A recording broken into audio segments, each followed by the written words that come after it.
11, 12 years old, you're like, bro, I just made $15 in a day. You started to, like, what was That's your... where I first saw. So here's the backing back up to Ohio, where I first realized like the power of money. So I told you my mom had daycare centers going up. Well, during the summer when the kids were not in school, the older kids that would normally be in school while their little siblings were at daycare, they would come to our house for day camp.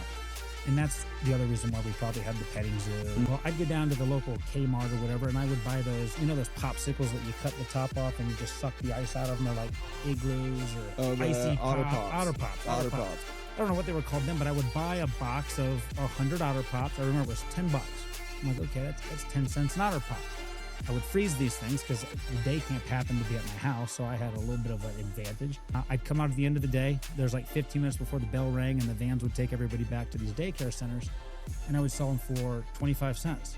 So every time I spent $10, I sold out the box of popsicles. I'd make 25, and at 11, 12 years old, you're like, bro, I just made $15 in a day. In a day.